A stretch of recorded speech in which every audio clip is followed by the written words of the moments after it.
Thanks, Greg. Of course, the big question coming into today's end-of-season press conference was whether head coach Greg Popovich would address his future with the team. And no surprise here, he chose to defer on that topic, instead focusing on the team's future. Hard to believe another Valero Alamo Bowl is in the books. The 26th edition of the game lived up to the hype and expectations. Iowa State informed the college football world that they're here to stay, while Washington State made history with its first ever 11-win season.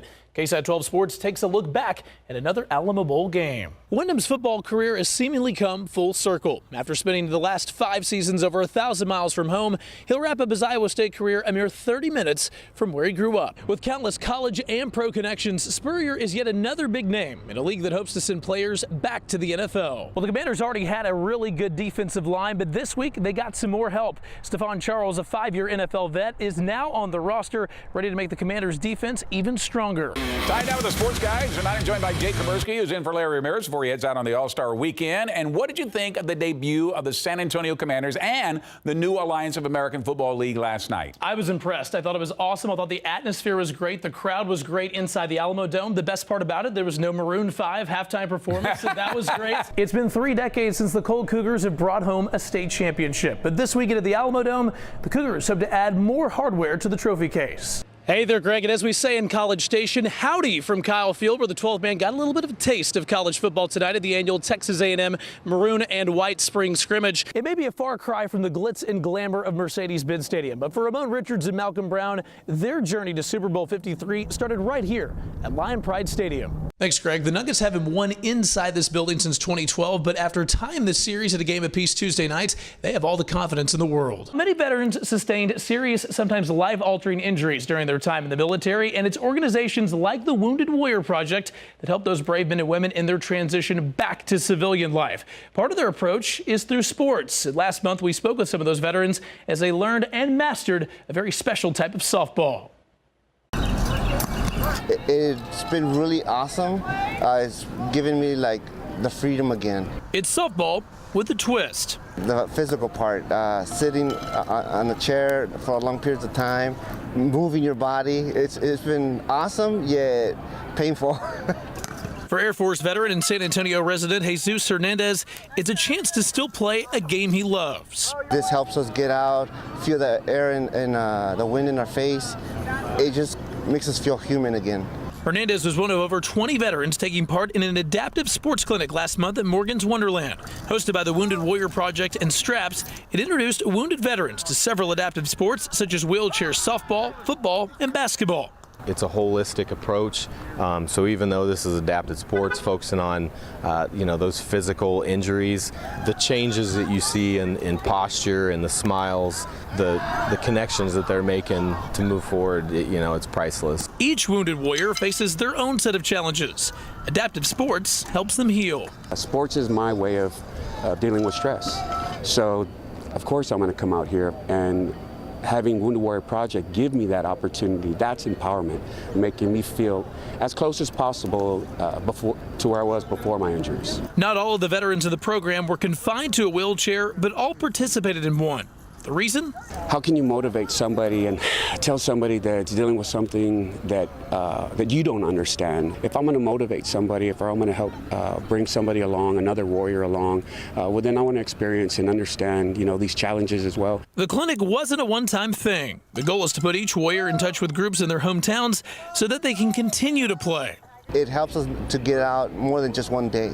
So it helps us to get out, become normal people again. Veterans like Hernandez bravely served their country and paid a steep price.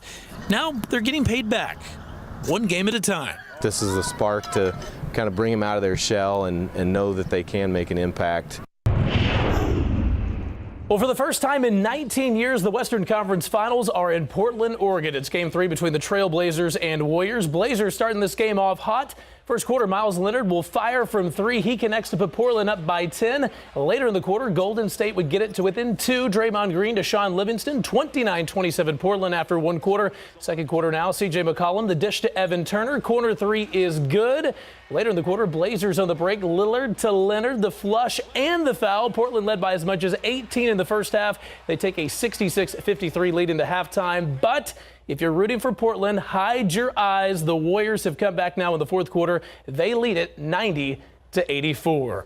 The stage is now set for Game 3 of the Eastern Conference Finals tomorrow night, and the Toronto Raptors couldn't be happier to be home. This after getting basically run out of the gym in Milwaukee Friday night in what was a 125-103 Bucks win. But fortunately, the Raptors have played well at the Air Canada Center, going 5-2 on their home court this postseason.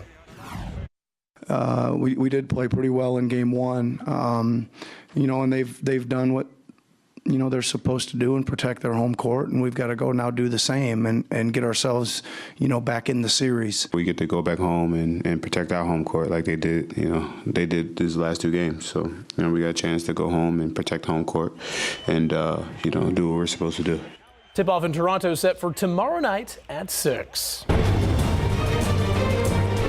San Antonio FC riding a 5-game unbeaten streak at Toyota Field, looking to push that to 6 tonight against Tulsa. Home team striking first in this one. 5 minutes in, Ever Guzman finding Brian Gomez in the front of the net, and he buries it. Check out the replay. A nice redirection puts SAFC on top 1-0, but Tulsa tallies a goal later, or a couple of minutes later, and San Antonio FC settles for a 1-1 draw. Third round of the PGA Championship from Bethpage Black in New York. Brooks Koepka still holding serve atop the leaderboard. Check out the approach shot here on the par 4 second. That sets up the birdie to go 13 under. Then on the par 5 fifth, he does it again with another impressive approach shot for yet another birdie. Koepka would cool off a bit on the back 9, shooting an even 70 on the day, but he still has a commanding lead at 12 under, 7 strokes ahead of second place. American League action tonight. Astros taking on the Red Sox in Boston. Houston jumping out first. Bottom 1, Tyler White going to drill a liner into right field. Carlos Correa and Yuli Gurriel both score, capping a 5-run inning for the Stros. Astros hang on to win their 10th straight, 7-3.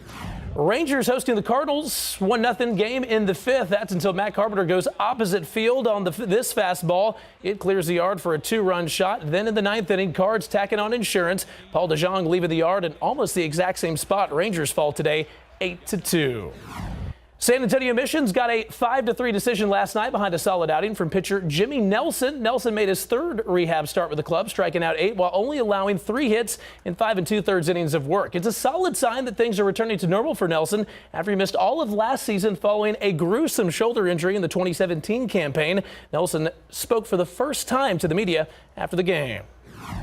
My first outing here I was really frustrated with, and things were pretty hectic the previous week, the 10 days, and I came in and I was pretty excited, and I was really over trying. I was muscling up. I was trying to do too much, and when you can control your effort level and then ramp it up when you need to or whatever, it doesn't take as much of a physical toll on you. While Nelson said he feels good, he said he's not sure yet when he'll return to the Brewers. Missions in action tonight. They lead the Redbirds 6-4 in the 9th. They're 1 out away from getting the win. Reagan Rattlers are 4th round bound. Highlights from a very dramatic victory today over Austin Westlake in just a few minutes. We'll look forward to it. Thank you very much, Jake.